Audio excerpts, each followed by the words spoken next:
Hi, this is Lainey Cameron, and this is an exciting one for me because I am here with a fellow Scott author. Hi, Alison. Hi, Lainey. Good to see you. Alison Ragsdale, I'll tell you guys a little if you haven't read any of her amazing novels. She is a multiple time Amazon bestseller. She is an award winner, and she's also a fellow host of the Blue Sky Book Chat group on Facebook, where we both hang out with readers. Yes, fun group, and it's been so good to have you join us. And we're growing beautifully, and all the more fun to have a fellow Scot. Yay! Hey, and I love the fact that, unlike me, your books are all set in Scotland. Yeah. This is number 7, am I right? Yes, that's right. Mm-hmm. And where are you joining us from today? I live in Northern Virginia. We are in we get the best of both worlds where we are, because we're really only 40 miles from Washington, D.C., but we're also really close to Shenandoah and the whole beautiful valley, and the Blue Ridge Mountains aren't far. So we kind of get a good mixture of city and country. So, 7th novel, Dignity and Grace, set in Orkney. I read it and loved it. Give it a 5-star review. It's a beautiful book. We're going to talk a little bit more about the reviews in a minute, but let's start with just talking about the book. What's it about? What's the inspiration? Sure. You probably know, and if you don't know, I do love to write about mother-daughter relationships. I find it fascinating. I think there's so much potential. There's so many iterations of the relationship. You could write about it forever. So again, that's my objective with this book, was to go down that route. I had watched a movie and then a documentary about Jacqueline du Pré, the world-renowned cellist, and how she suffered with multiple sclerosis, and how ultimately the disease literally tore her music from her, and her music was her life. So that whole concept of being so deeply entrenched in a passion and then being unable to continue with it, and then that ultimately leading to the end of your life too. So it was all very complex storyline. But I really loved the idea of having a mother-daughter that were connected through more than just their love for one another, but through their passion and gift for something else, an external influence. And for me, it was music. So I chose the cello and had them both be gifted cellists. So they had that connection as well as the familial one and relationship. You portrayed that so well. I was reading some of the reviews and I related to some of the words people use. They talk about it being emotional, heartwarming, poignant.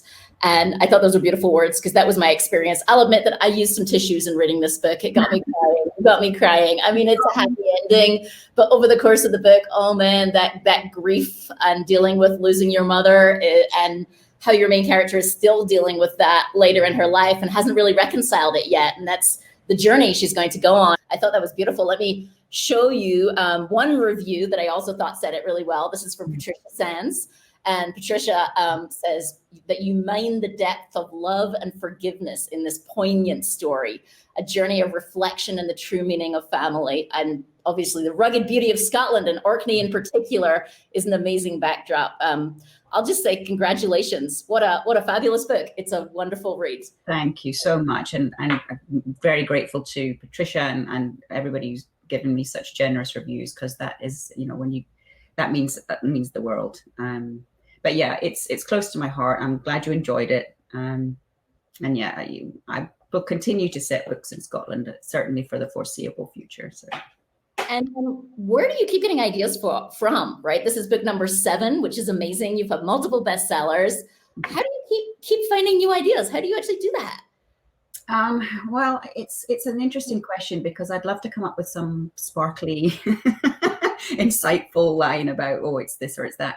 It's just life, and it's experiences. It's people I love who've had experiences that I mine from.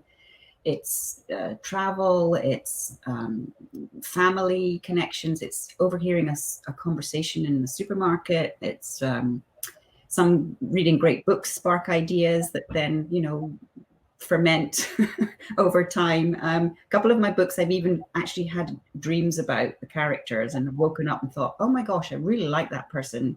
And so I start scribbling down, and then all of a sudden I'm writing their backstory. Oh, that's phenomenal. And do your books change a lot? I mean, you can talk about this one in particular.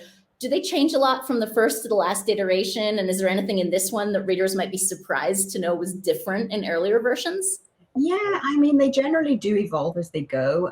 Certainly draft 1 to draft 4, there's usually quite a lot of difference.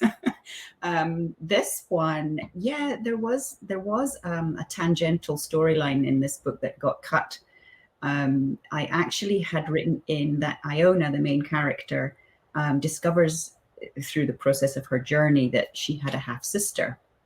Oh, But my editor just went, she says, I really don't like that direction. I think you're diluting Iona's own story. So I sat back and thought, oh, I'm really disappointed. Then I thought, no. As usual, I'd made the changes and I thought, no, she's right. I think it did strengthen the book. But yeah, so that was a whole section that was just nixed. so what about reading? Have you had a chance to read anything good recently? Yes, I just finished a book by a Scottish author, interestingly, called Kirsty Logan. And her book that I just read is called The Gloaming.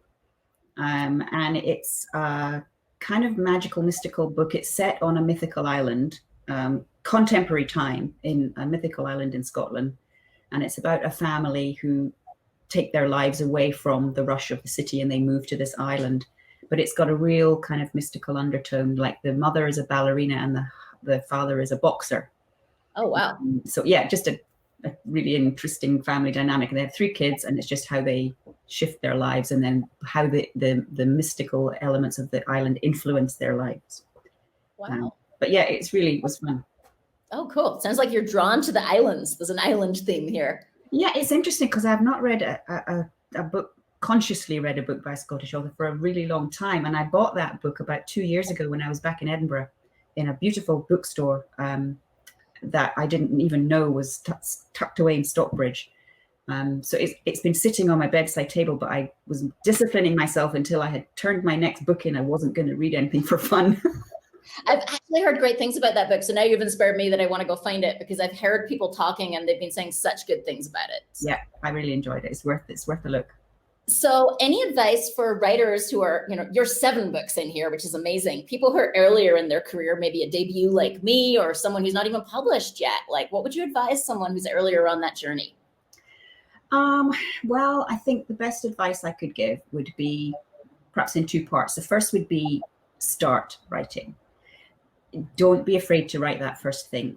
Whether it's 10 words that you put on a sticky note that you stick on your fridge, or whether it's a letter that you write to someone, or your journal, or whatever it is, don't be afraid to start, because that was a big obstacle for me. I kept thinking whatever I wrote was going to be terrible, so I couldn't get on with it.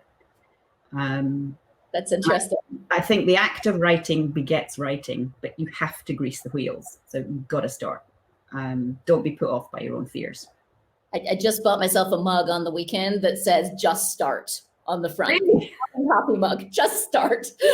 Yeah, because nobody's judging you at this point. You've just got to dive in and go for it. And second piece of advice I would give, if you possibly can, seek out a support network, a writers group if you can find one. Absolutely fabulous. If I hadn't found my writers group, I honestly don't think I would have written my first novel. That's perfect advice. It was just the best support, and I learned a ton. So great. Well, anything we haven't covered before we wrap up and talk about how readers can connect with you? My next book will be out in April 2021. That's the first of 2 with my new publisher, Bookouture. So I'm very excited about that. A perfect transition. If folks want to know about the next one, Book 8, they're going to have to follow you and you'll share information. That's right. So you can be found on Instagram, Alison Ragsdale Writes, and obviously your website as well, AlisonRagsdale.com. Mm-hmm. And sign up for Alison's newsletter and you can find out what's coming or follow her on Instagram or Facebook. And thank you so much for spending time with me today. This was fun. That was great to chat with you. And having given my manuscript over, I'm now free to read things that I would like to choose to read myself. So guess what's on top of my list? I don't know. This one? That's the one. I've heard wonderful things. I cannot wait to get into that. So I'm going away for a few days and it's on my Kindle. Oh, it's been great talking with you. Thanks. Great. Thanks so much for having me. It's been really fun.